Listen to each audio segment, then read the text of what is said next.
जमुई की सीट है, जमुई की विधानसभा है, झाझा विधानसभा, और फिलहाल यहाँ जेडीयू का कब्जा है।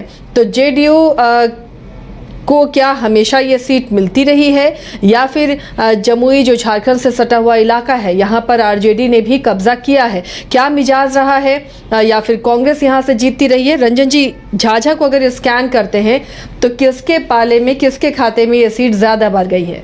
देखिए, अगर आप हाल के वर्षों में देखें तो झाझा में जेडीयू का थोड़ा दबदबा तो दिखता है। झाझा, जैसा आपने बताया, कि झारखंड से बिल्कुल सटा हुआ है, और यहाँ की अगर हम बात करें तो अंग्रेज़ों की हवेली कह लीजिए और बंगाली कोठियाँ जो है वो झाझा में आपको देखने को मिलती हैं।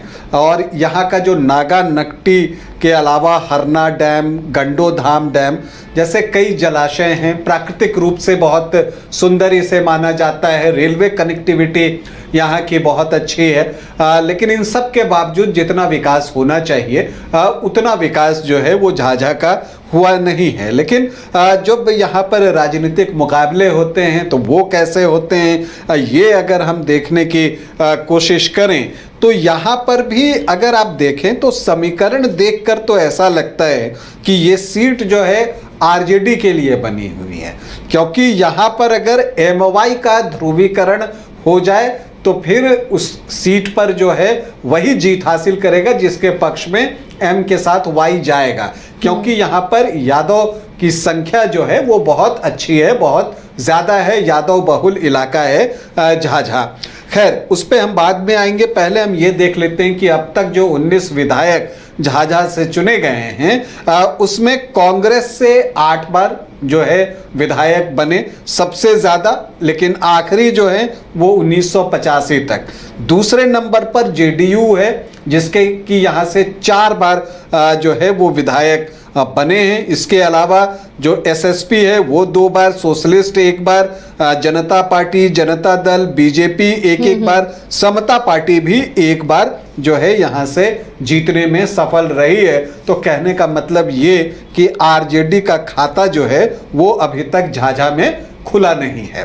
हालांकि आरजेडी यहाँ पर पिछले चुनाव में लड़ा है, जबरदस्त लड़ाई उसने की, और एक बहुत क्लोज फाइट में जो है आरजेडी को हार का सामना करना पड़ा 2020 में। तो हम आखिरी 3 चुनाव को देखते हैं, और देखिए, झाझा वो विधानसभा है जहां पर ट्राइबल वोटर्स भी 4.5% हैं, और यहां से जेएमएम भी कुछ एक मौकों पर चुनाव लड़ा है, झारखंड मुक्ति मोर्चा, जो कि झारखंड में सरकार में है। और जब 2010 का चुनाव हुआ था तब जो झारखंड मुक्ति मोर्चा के प्रत्याशी थे आबिद कौसर, वो तीसरे स्थान पर रहे थे, 7% से ज़्यादा वोट आया था। तो ऐसे में कई बार मन में आता है कि क्या ये सीट जो है वो जेएमएम को दिया जा सकता है, लेकिन ऐसा दिख नहीं रहा है, क्योंकि महागठबंधन जेएमएम को लेकर बहुत ज़्यादा एक्साइटेड हो। अब तक जो है जो भी बैठकें महागठबंधन की हुई हैं, जेएमएम को बुलाया गया नहीं है।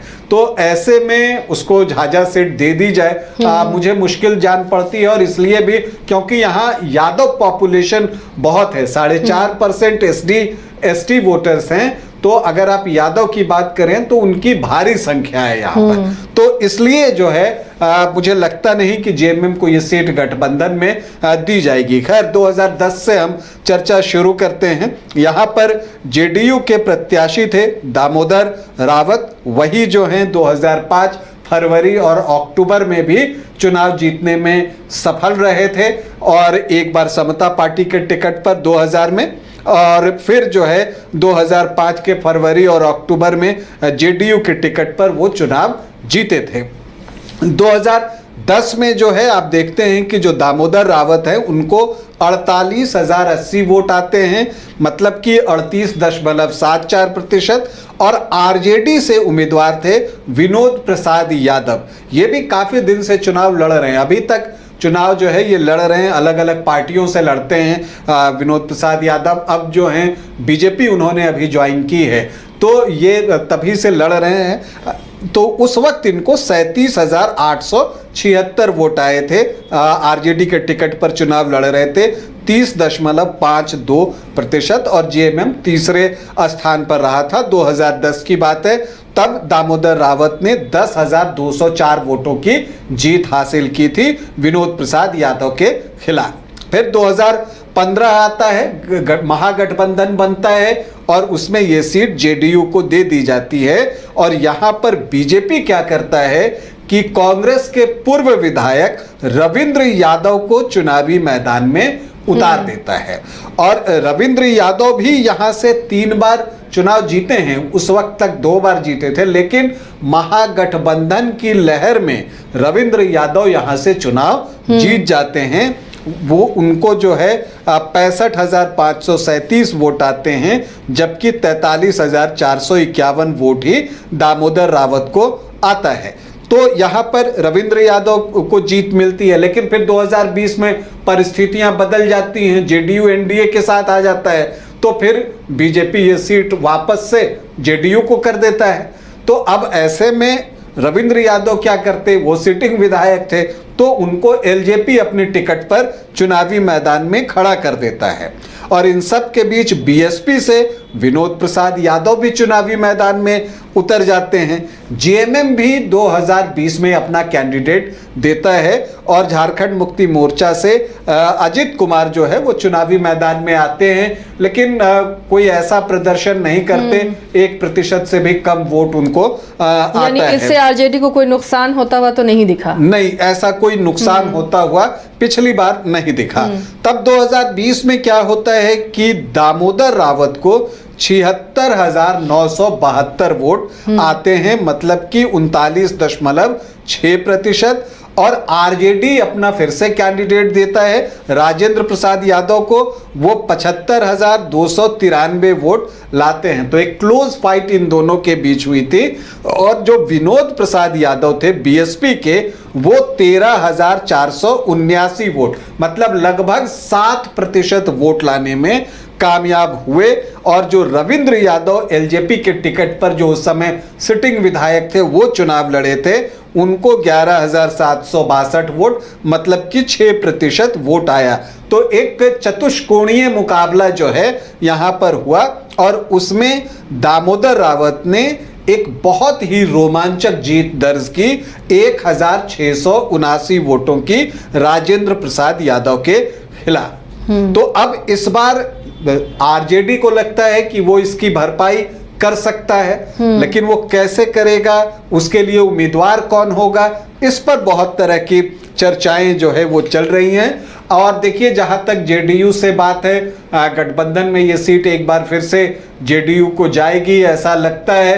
अब ऐसे भी दामोदर रावत जो हैं वो जीत का सिक्सर लगाने को तैयार है, नीतीश कुमार के करीबी भी हैं, तो ऐसा लगता है कि टिकट तो उनको मिलेगा। इसके अलावा आरजेडी से कई दावेदार हैं। राजेंद्र यादव जो पिछला चुनाव नजदीकी मुकाबले में हारे, उनका दावा तो स्वाभाविक बनता है क्योंकि बहुत क्लोज फाइट में हारे थे। लेकिन एक बात यह भी है कि अगर आप पिछली बार का अगर देखिए तो तारापुर से जयप्रकाश नारायण यादव की बेटी दिव्या प्रकाश जो है वो चुनाव लड़ी थी और वहां पर जब उपचुनाव हुआ तब दिव्या प्रकाश को टिकट नहीं मिला। तो अब ऐसी परिस्थिति में कहीं ऐसा तो नहीं कि झाझा चूंकि यादव बहुल क्षेत्र है तो जयप्रकाश नारायण यादव की बेटी दिव्या प्रकाश को यहां से टिकट दे दिया जाए, ये एक संभावना जो है वो बनती है। इसके अलावा अगर आप देखें तो अन्य कई उम्मीदवार हैं, जिसमें वैश्य जाति से भी कई उम्मीदवार हैं, क्योंकि यहाँ पर वैश्य वोटर्स की संख्या भी बहुत अच्छी है। यहाँ पर अब तक झाझा में 19 विधायक जो है वो बने हैं। कांग्रेस, जैसा मैंने आपको बताया कि 8 बार, और जब सबसे ज्यादा जीत की बात आती है, इंडिविजुअल जीत की बात, तो सबसे ज्यादा बार जो है दामोदर रावत ही जीते हैं। वो 5 बार जो है यहां से जीत हासिल कर चुके हैं। रविंद्र यादव को 3 बार सफलता मिली है, शिवनंदन झा 4 बार जीते हैं और चंद्रशेखर सिंह 3 बार झाझा से चुनाव जीतने में कामयाब हुए हैं। अब इसके बाद अगर आप यहाँ पर क्षेत्र देखें तो यहाँ पर लक्ष्मीपुर प्रखंड वो आता है, झाझा प्रखंड आता है और गिद्धौर प्रखंड आता है इस विधानसभा क्षेत्र के अंतर्गत। और ये देखा गया है कि लक्ष्मीपुर प्रखंड से जो लीड ले लेता है आम तौर पर फिर वो आगे चलकर जीत हासिल कर लेता है। तो लक्ष्मीपुर है उसमें, वहां पर किसकी बाहुलता है? क्योंकि देखिए जातीय समीकरण के बिना बिहार की कोई सीट भी निकलती नहीं। जब देखिए वहां पर एक दामोदर रावत की अपनी पकड़ भी है, क्योंकि 5 बार से वो चुनाव जीत रहे हैं। और ये भी आप देख रहे हैं कि अगर हम मान कर चलते हैं, जो मैंने शुरू में कहा कि समीकरण तो आपको आरजेडी के पक्ष में दिखता है, MY की अगर आप बात कीजिए तो जो मुस्लिम वोटर्स हैं वो 11.2% हैं और जो यादव हैं वो 30-32% के आसपास हैं। जैसे ही वो जीत का आंकड़ा दिख रहा है, तो 42-43% तो यहीं पर हो जाता है मामला। लेकिन इसके बावजूद दामोदर रावत जो है यहां से चुनाव जीतते हैं, मतलब उनको भी यादव वोट मिल रहा है, इससे आप इनकार नहीं कर सकते। उनको अन्य जातियों के वोट तो मिल ही रहे हैं, यादव वोट का भी एक हिस्सा उनकी तरफ जाता है। अब देखिए यहां पर कि SC वोटर्स जो हैं वो 15.85% है, ST जो है वो 4.42%, जैसा मैंने आपको पहले बताया। जो मुस्लिम वोटर्स 11.2, यादव 30 से 32%, राजपूत वोटर 4.5 से 5%, वैश्य यहाँ अच्छी संख्या में हैं, 9 से 9.5% जो है वो वैश्य वोटर्स हैं, ब्राह्मण 5 से 5.5%। लेकिन जो निर्णायक हैं वो जो अन्य अति पिछड़ी जातियां हैं वो यहाँ पर निर्णायक हैं कि वो किसको वोट करती हैं, और वो आम तौर पर जो है जेडीयू को वोट करती रही हैं। और दामोदर रावत की जीत में उनकी भूमिका जो होती है वो बेहद महत्वपूर्ण होती है।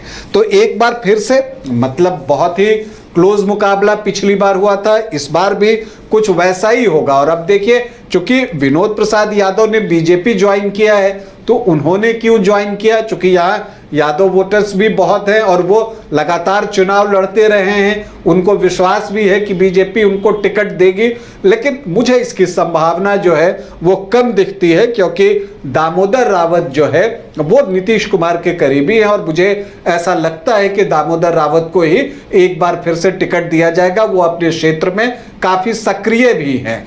अब ऐसे में फिर विनोद प्रसाद यादव क्या करते हैं ये देखना दिलचस्प होगा, क्योंकि जैसा मैंने कुछ देर पहले कहा था कि पार्टियां कम हैं, चुनाव लड़ने वाले लोग ज्यादा हैं। तो यहाँ पर 2 मुख्य पार्टियां हैं, एक एनडीए, एक महागठबंधन, जिससे 2 उम्मीदवार को टिकट मिलेगा। तो जो बाकी यहाँ के जो उम्मीदवार बनना चाहते हैं वो किस तरफ जाएंगे, उस पर बहुत कुछ निर्भर करेगा चुनाव परिणाम की, वो किसको कितना नुकसान पहुंचा रहे हैं। तो झाझा में एक बार फिर से अगर आप देखें तो क्लोज फाइट की ही उम्मीद है जेडीयू और आरजेडी के बीच में। देखना यह है कि क्या आरजेडी झाझा में अपना खाता खोलता है या दामोदर रावत जीत का सिक्सर लगाते हैं।